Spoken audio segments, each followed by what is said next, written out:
What's up guys, this is What If Dust Gaming, your channel for fresh Arena of Valor content, and today I've got a really short butterfly video for you.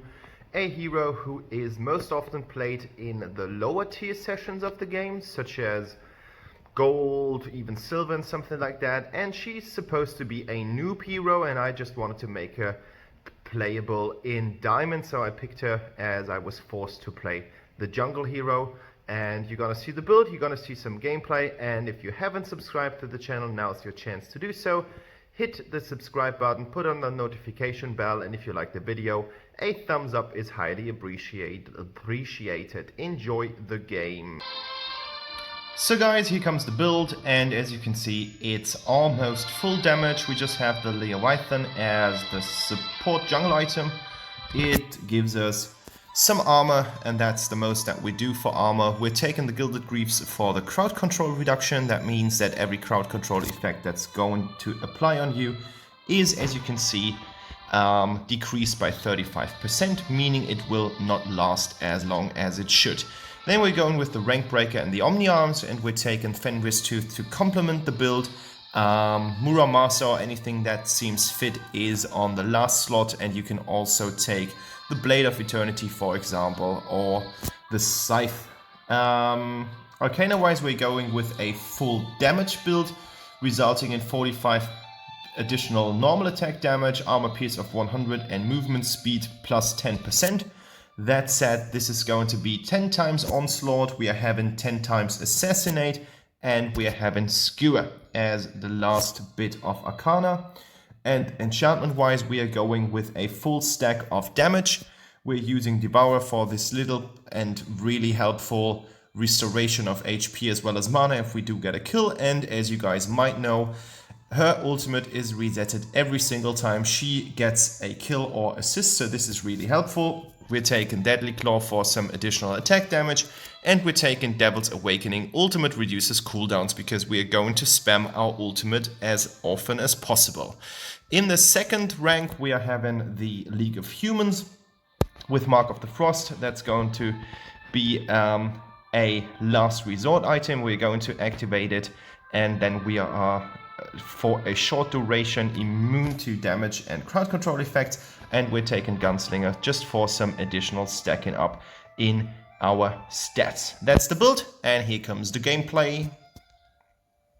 So guys, we are fighting with a really nice team composition. We've got Aram, we've got Moran, we've got Richter, who will dominate the solo lane, and we are having a Tulun in the middle lane, and we are going up against Nekroth. There will be Grug, there will be Laville and Chi, so it's quite a strong team composition on the opposing side, but we will make best of that in terms of fight. So here we go.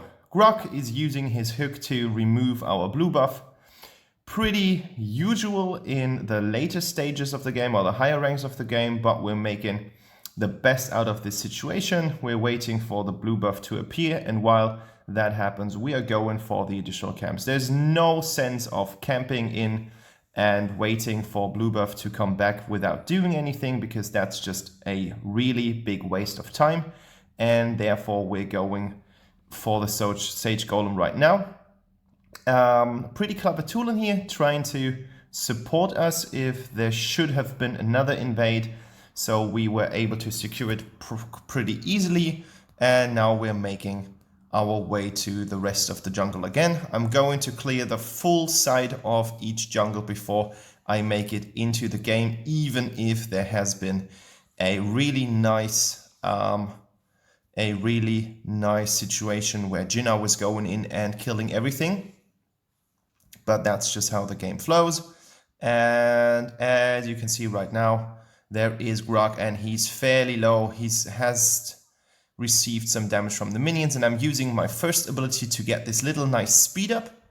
That's what the skill does, and I'm using my Frostbite talent here to slow him down so that I can secure a kill on Grug, just to get some farm, some experience points, as well as some gold, because the more kills we do get, the easier it is for us to gank.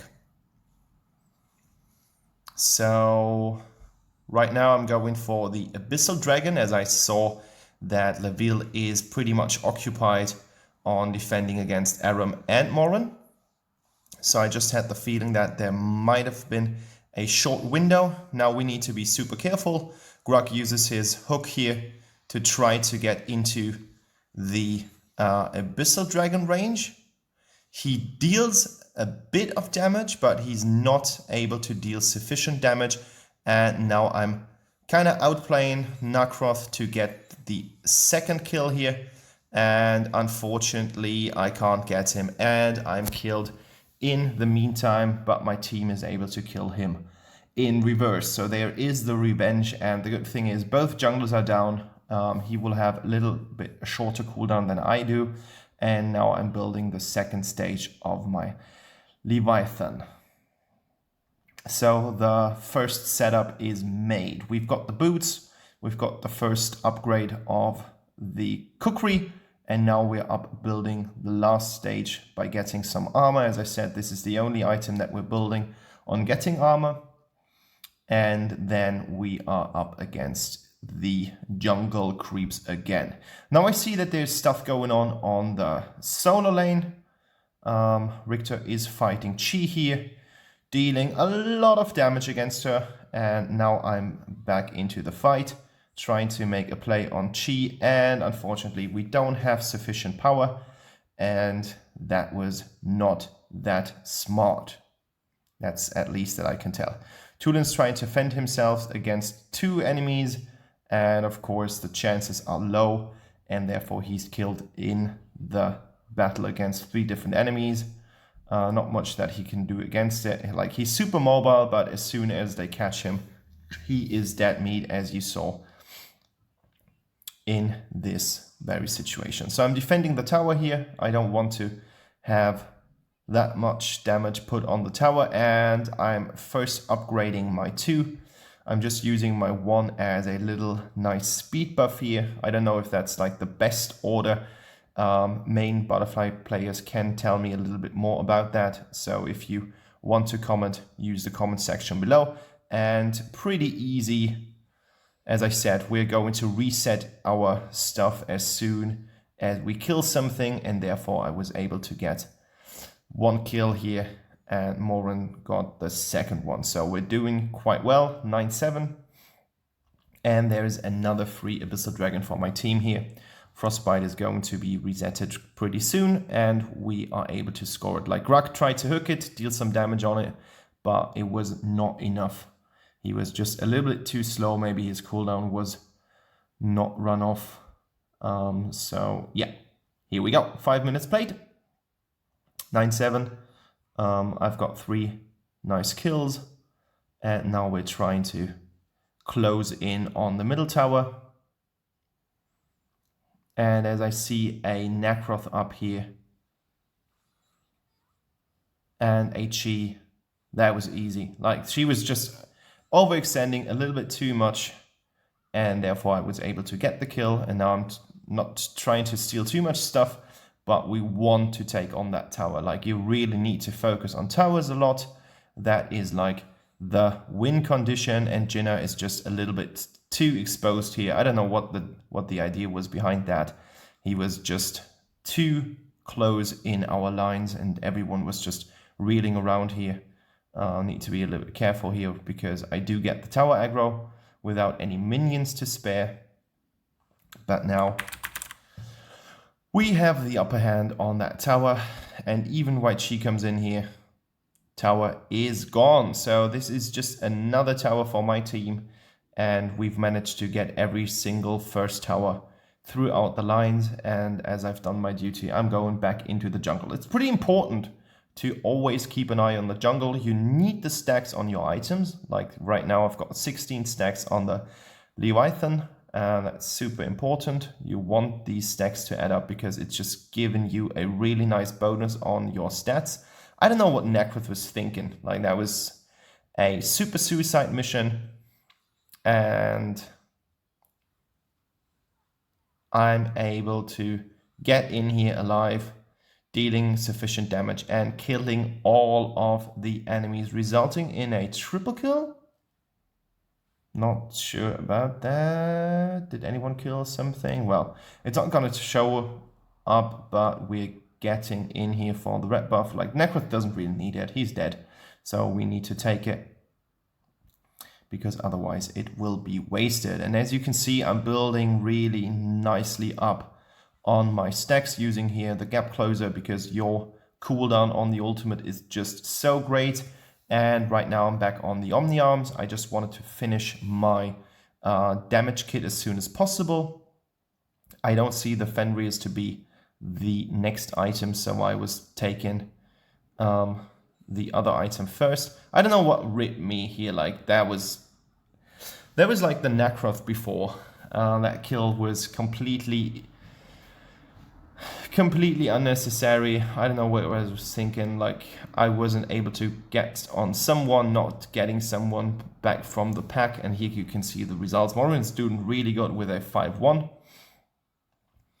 And now Richter is killing stuff. Like, Richter is so good lately, and he's able to get out alive because he was just using his dash on the Abyssal Dragon, and that's something that he told me throughout the game. That's something that's possible. I didn't know it before. So if you're playing Richter and you've got problems on getting away from the enemy, just use minions and creeps in the jungle to use your skills, and there will be a reset. So the reset for the Richter stuff, if you hit an enemy and that will be refreshed one time, that works on minions, especially the ones in the jungle as well. So that's actually some nice advice here for the Richter players out there. Doing that without using my Frostbite, there's no need to do so, because then I can use it as a damage tool, and I'm on 26 stacks right now. As I said, that's like one of the most important things to do. And with 27 stacks and enemies riled up here in a big pile, I am up and against these. I'm like totally in the middle of something here, getting the double kill and traversing in the tower range. To get that tower, I need to get out here because I had aggro again. And now we do get the tower. And as you can see, my level increase is quite huge. 14 on 10 and 12 with Moran and Aram, and the enemy saw no reason on continuing the fight even further, and so they surrendered, and that was a quick and dirty game with a butterfly on diamond rank. I think she's kind of underestimated because a lot of newer players play her, because she's one of the early heroes that you get throughout the game, but I think she is well worth picking. And for everyone new to the game, just try her out and make the best use of her. And if you have a hard time playing her on dying a lot, you might just throw in some tank items. So thanks for watching, enjoy the game, bye bye.